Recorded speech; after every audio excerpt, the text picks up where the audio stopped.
We are actually, the ready-made garment in general in Egypt, they've been heavy exporting to the US even before the qualifying industrial zone protocol.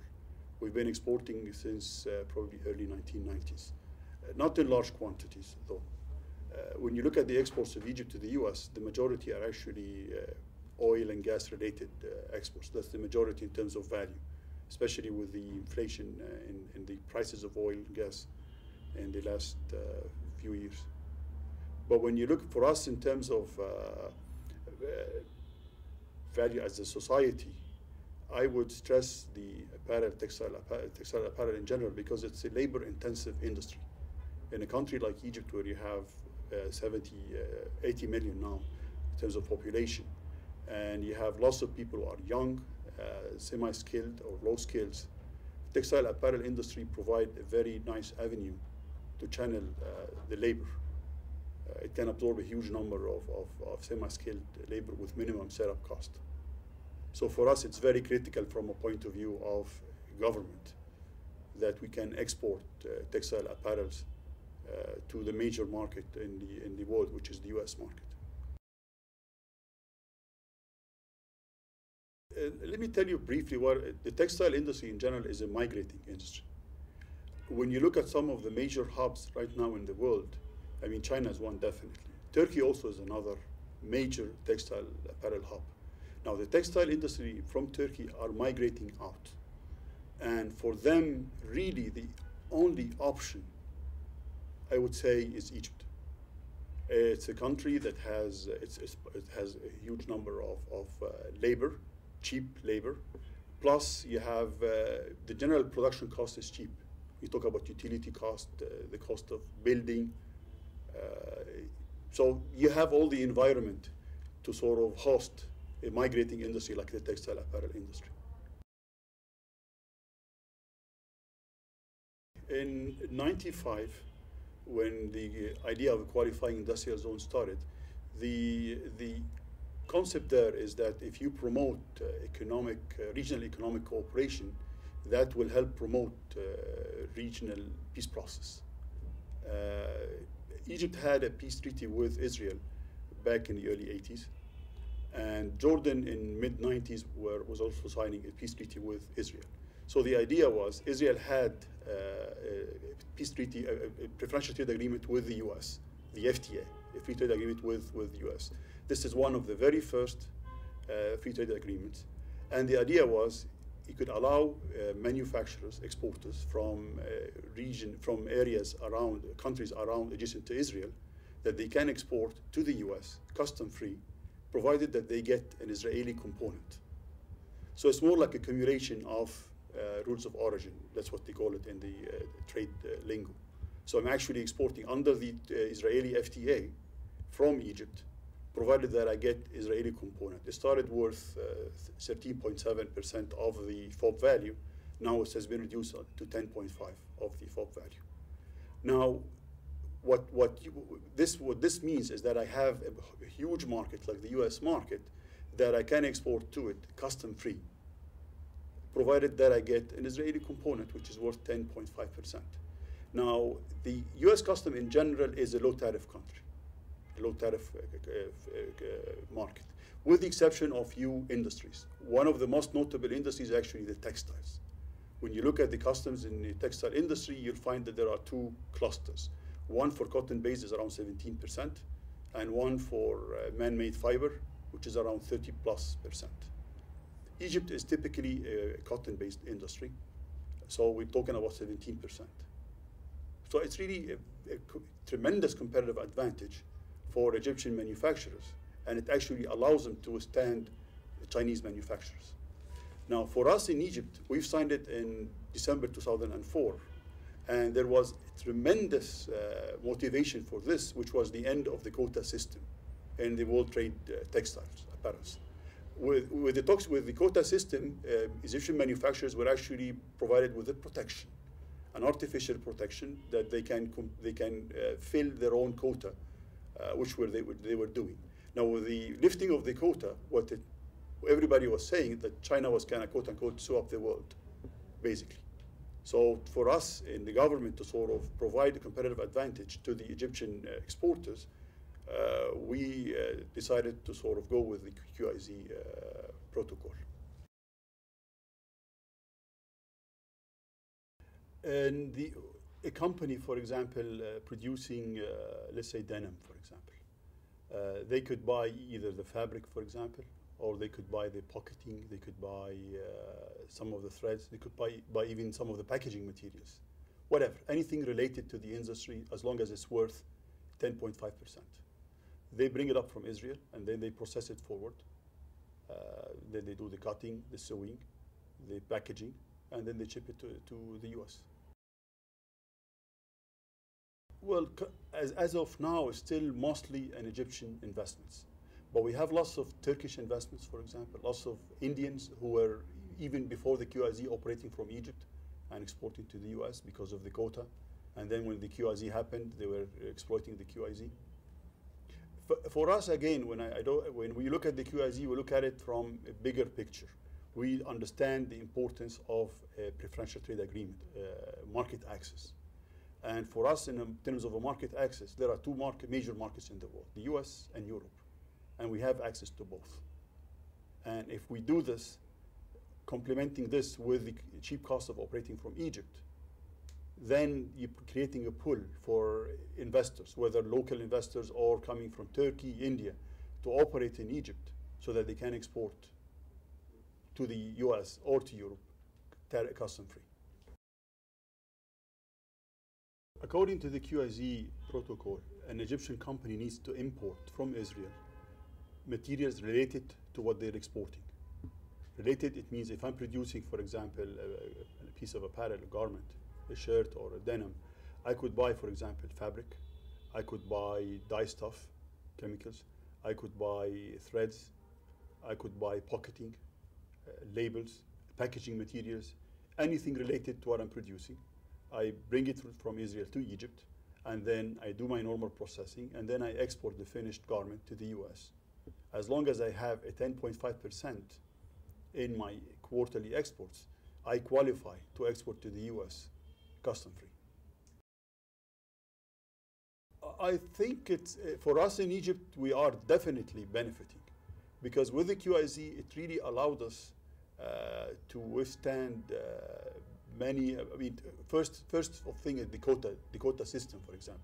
Our exports in the first year grew 30% in terms of ready-made garment. So given the fact that everybody was expecting Egypt was going to be one of the major losers with the lifting of the quota system, that's by itself is a big win.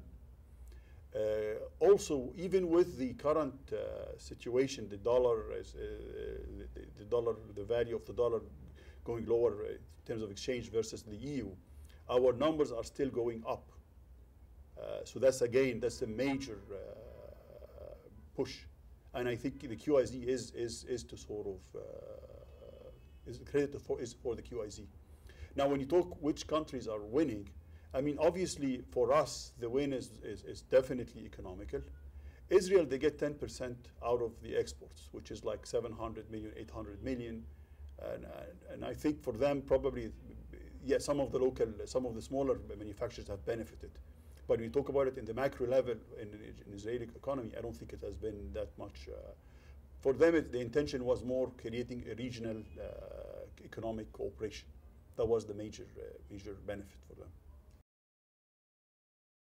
There is a similar system in Jordan. In Jordan also, they have an FTA now, which allows them actually to export to the US without having to have an Israeli component. For us in Egypt, actually, what we're sort of seeking now is expanding it to Upper Egypt. Currently, the coverage area is in north of Egypt. When you look at compare Upper Egypt with with Lower Egypt, which is the north versus the south, south of Egypt is typically underdeveloped, and having something like a QIZ there would actually prompt many of the major apparel manufacturers to start investing in Upper Egypt. So for us, really, the first step would be to try to expand it to Upper Egypt. and then maybe regional later on. But for us, our immediate concern now is widening the coverage to include Upper Egypt.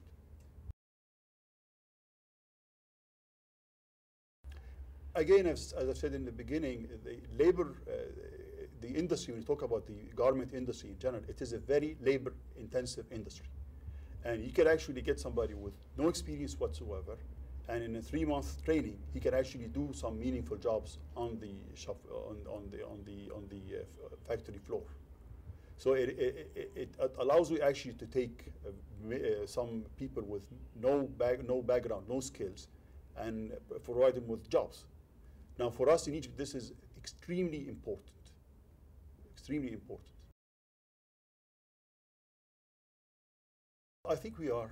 The QIZ is going to benefit, or is benefiting, mainly apparel industry. Apparel industry, by definition, is a labor-intensive industry.